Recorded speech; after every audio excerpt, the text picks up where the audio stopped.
Bagaimana kita atau agama Kristen dicap agama yang aneh? Tuhannya kok punya bapak? Kita langsung pertanyaan. Iya. Bahkan oleh keluarga saya sendiri, Iya. umat Islam, saya tidak dicap menganut agama yang aneh. Nah,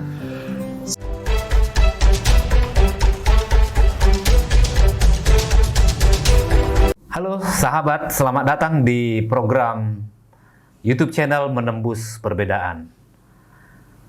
Seperti biasa, pada kesempatan ini kita akan membahas suatu topik yang sangat menarik, yang sering diperbincangkan.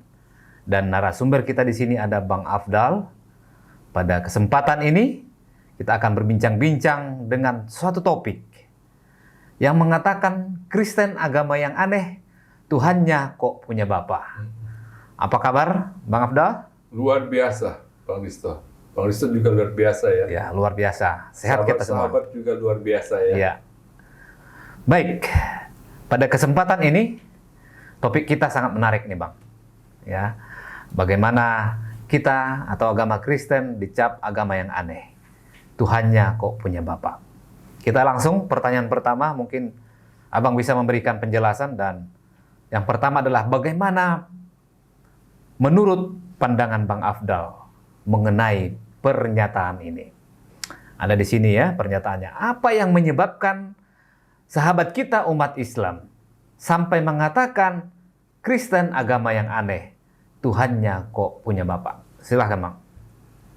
Bang Riston, sebagaimana yang sudah saya sampaikan di perbincangan kita sebelumnya, Iya. kenapa Kristen dikatakan oleh sahabat-sahabat kita umat Islam agama yang aneh? Iya.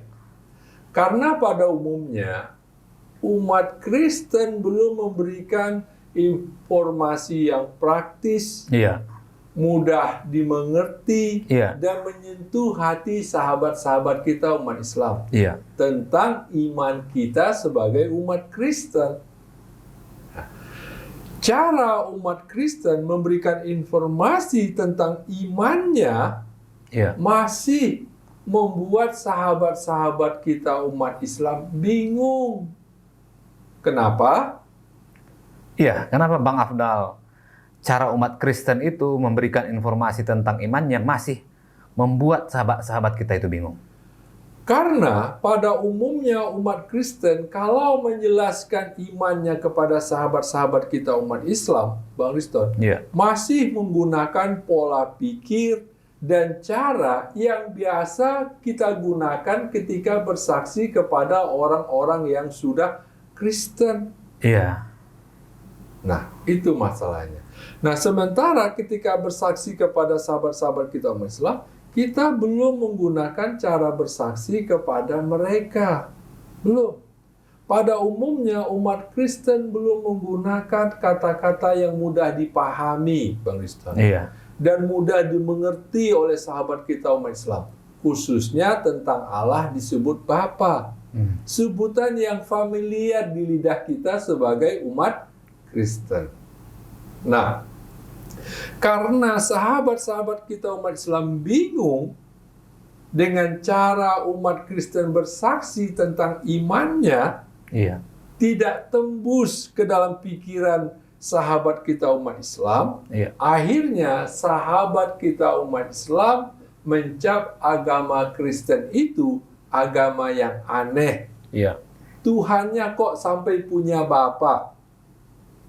Bang Riston, Iya.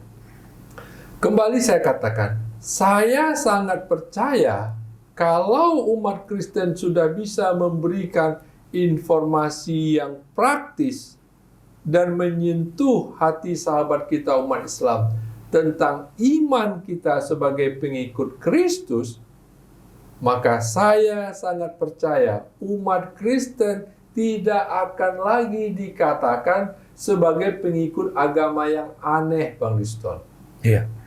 Bahkan saya sangat percaya umat Kristen menjadi pribadi yang disenangi oleh sahabat-sahabat kita umat Islam dimanapun umat Kristen itu berada. Iya.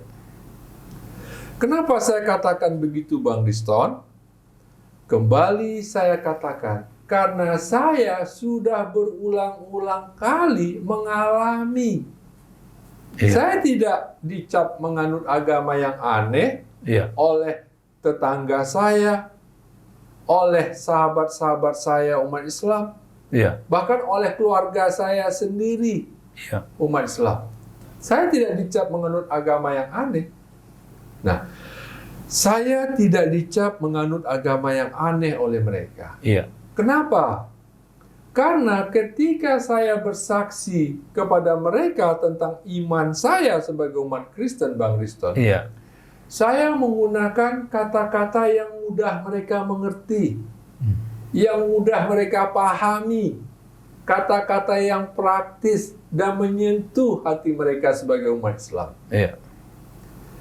Sampai sekarang, Bang Riston, saya masih dianggap keluarga oleh saudara-saudara saya.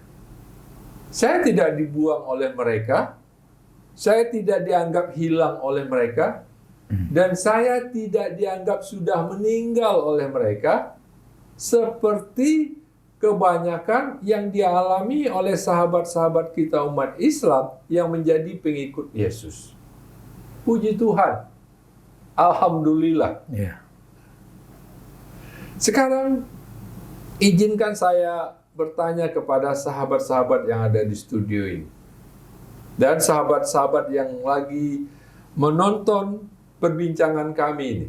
Iya. Adakah di antara sahabat-sahabat yang tidak punya kenalan, yang tidak punya teman, yang beragama Islam? Ada? Saya percaya tidak ada. Kemudian, saya mau bertanya kembali, adakah di antara sahabat yang tidak punya tetangga yang beragama Islam? Saya percaya tidak ada. Walaupun ada juga beberapa komplek perumahan yang dibangun oleh satu organisasi gereja yang tetangganya memang tidak ada umat Islam. Karena mereka semua di situ. Tetapi pada umumnya, Bang Risto, Iya. kita yang tinggal di bumi Nusantara ini, kita semua pada umumnya mempunyai tetangga yang beragama Islam. Iya. Itu. Nah, kemudian Bang Riston, ada 4 kebiasaan kita yang sangat tidak disenang oleh sahabat kita umat Islam. Apa saja itu, Bang Afdal, yang kebiasaan umat Kristen yang sangat tidak disukai oleh sahabat kita, umat Islam, bahkan sangat dibenci oleh mereka? Pertama, Bang Riston, kebiasaan kita menyebut Yesus anak Allah. Iya.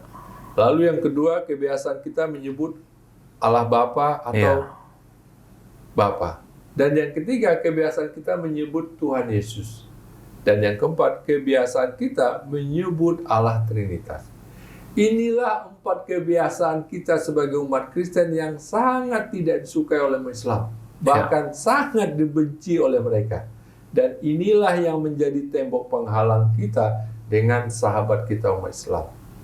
Nah, sahabatku, tahukah sahabat apa akibat yang akan terjadi pada diri kita sebagai umat Kristen jika kita menyebut kata anak Allah, Allah Bapa, Tuhan Yesus, dan Trinitas di sekitar sahabat kita umat Islam, dan itu didengar oleh kuping mereka?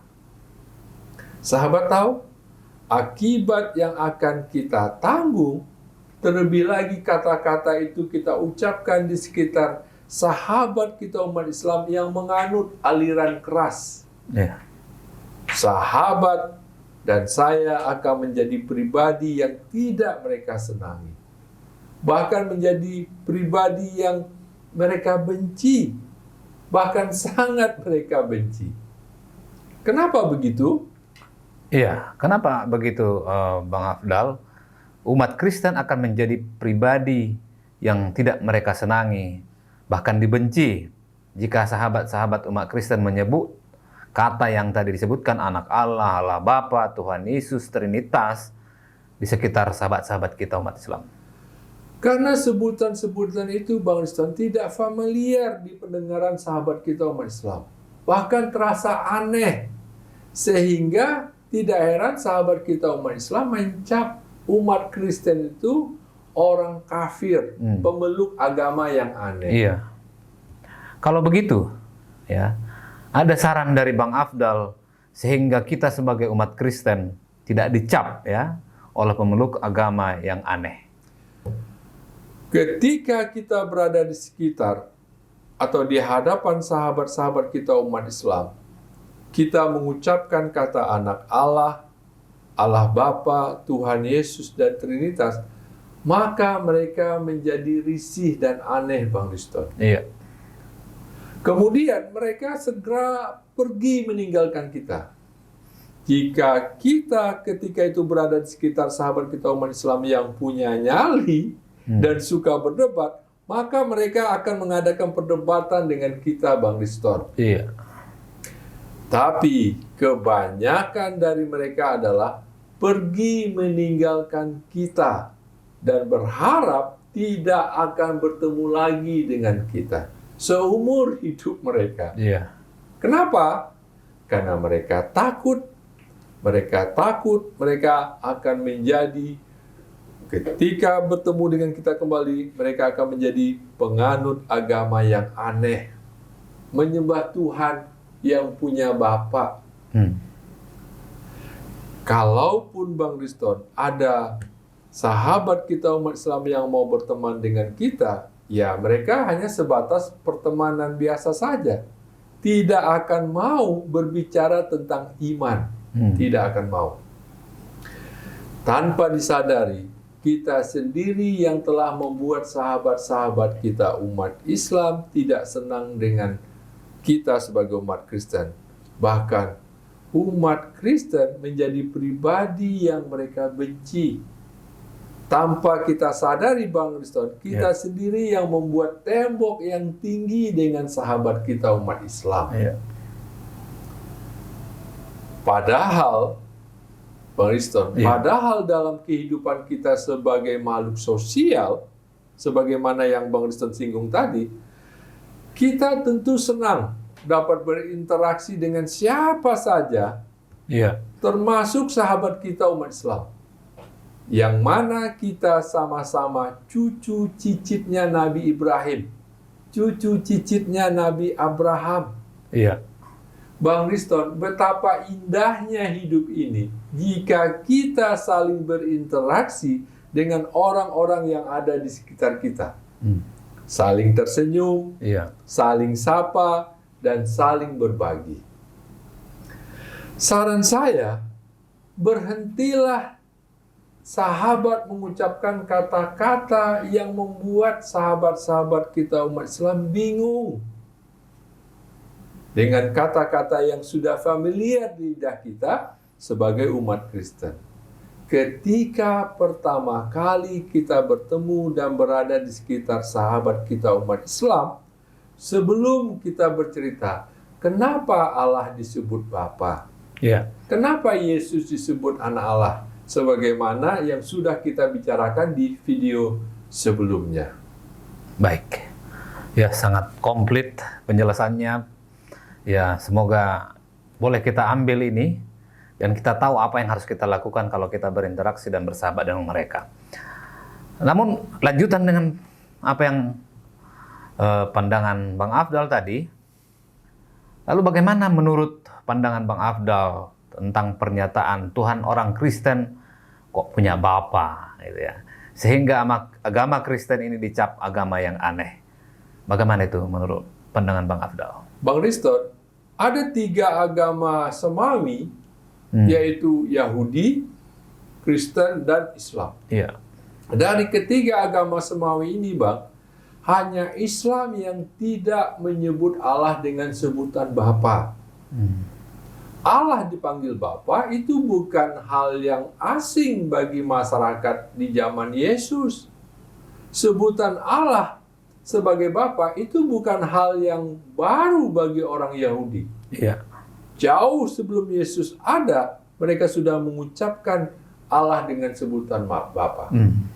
Mereka berdoa kepada Allah dengan kata, Bapa kami, Raja kami menghadap kepadamu sebagai orang yang berdosa.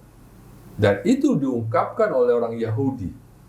Nah, Allah itu beyond the gender. Iya. Allah itu mengatasi kelamin, Bang Liston. Iya. Allah disebut Bapa bukan berarti Allah itu Bapa secara jasmani. Allah disebut Bapa bukan berarti Allah itu mempunyai anak. Iya. Dan kalau Yesus disebut anak bukan berarti anak Allah secara jasmani. Tetapi Bang Liston, itu adalah relasi keakraban, relasi kedekatan, relasi kekariban. Dan kalau kita menyebut Allah sebagai Bapa, maka dia begitu dekat dengan kita. Iya. Kalau kita menyebut dia sebagai Allah saja, maka dia terasa begitu jauh dengan kita. Iya. Bapa kami yang di sorga. Ketika kita mengatakan Bapa itu dekat. Tapi ketika kita bicara sorga, Bang Liston, Iya. kita langsung berpikir sorga itu jauh. Sekarang saya undang Bang Liston untuk membacakan ayat yang terdapat di dalam kitab suci Ayub 22 ayat 12. Silakan Bang Liston. Baik, ini pendek ini Pak Pendeta ya, Bang. Baik, ini pendek ya. Ayub 22 ayat 12. Bukankah Allah bersemayam di langit yang tinggi? Sahabatku, ketika kita menyebut Allah di sorga, dia begitu jauh di atas sana. Iya. Dalam kitab Mazmur 103 ayat 19, Iya. Bang Liston, kitab Mazmur ini dikenal sahabat kita umat Islam dengan sebutan kitab Zabur Iya. yang ditulis oleh Nabi Daud. Iya. Di dalam kitab Zabur 103 ayat 19 dikatakan bahwa tata Allah ada di sorga.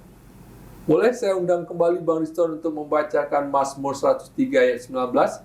Ini untuk kita, boleh? Silakan Bang. Baik. Mazmur 103 ayat 19.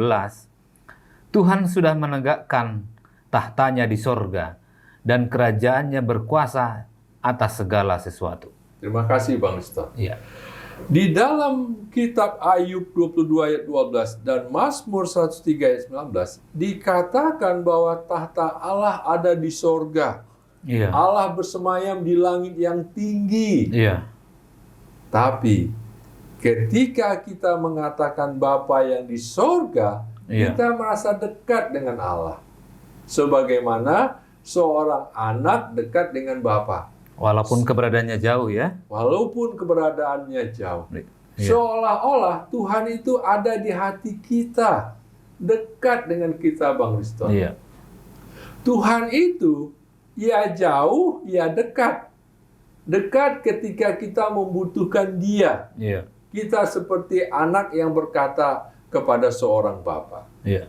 Nah, ketika menyebut Allah sebagai Bapa dalam doa-doa kita, Bang Liston, ini menunjukkan bahwa Allah yang kita sebut sebagai Bapa itu adalah Allah yang setiap saat bisa kita hampiri. Ada persekutuan pribadi, ada hubungan yang begitu dekat dan akrab.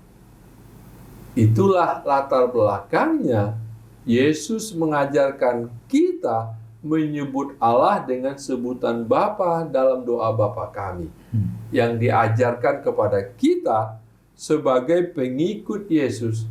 Sehingga, Bang Liston, sampai sekarang, sampai detik ini, kita memanggil Allah itu dengan sebutan Bapa. Iya.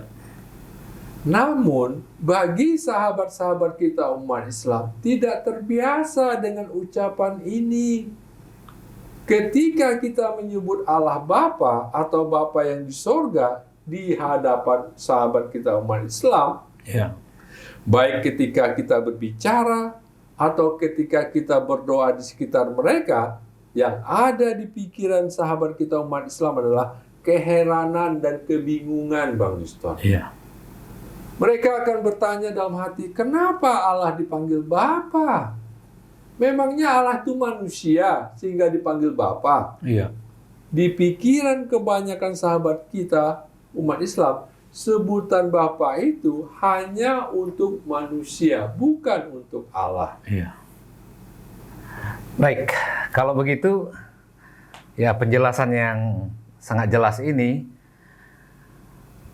apakah ada saran dari Bang Afdal mengenai bagaimana sebaiknya kita pertama sekali berada di sekitar sahabat-sahabat kita umat Islam sebelum kita bersaksi kepada mereka kenapa Allah kita disebut Bapa? Saran saya buat sahabat-sahabat saya umat Kristen, ketika pertama kali berada di sekitar sahabat kita umat Islam, sebelum kita bersaksi kepada mereka kenapa Allah disebut Bapa, gantilah dengan kata atau kalimat yang mudah dipahami oleh sahabat kita umat Islam. Iya. Kita bisa ganti dengan kata Allah yang Maha Besar. Kita bisa ganti dengan kata Allah yang menciptakan langit, bumi, laut, dan segala isinya. Dan kata-kata lain untuk pengganti kata Allah. Sehingga sahabat-sahabat kita umat Islam tidak bertambah bingung dengan kata-kata yang sudah biasa kita ucapkan sebagai umat Kristen. Iya. Ketika pertama kali kita berada di sekitar mereka. Ketika pertama kali kita berada di sekitar sahabat-sahabat kita umat Islam. Baik, inilah pembahasan kita. Kalau kita ikuti dari awal tadi, semoga ini boleh memberikan inspirasi kepada kita, pemahaman kepada kita, umat-umat Kristen, bagaimana kita pertama sekali boleh berinteraksi dengan mereka. Kita jadi mengerti harus bagaimana kita bersaksi kepada mereka, melakukan pendekatan mereka, dan caranya tadi sudah disampaikan. Terima kasih banyak, semoga ini boleh mencerahkan dan mengikis perbedaan, menembus perbedaan ini. Akhir kata, kami dari studio mengatakan salam persahabatan, salam damai, dan salam toleransi. Sampai ketemu di topik berikutnya.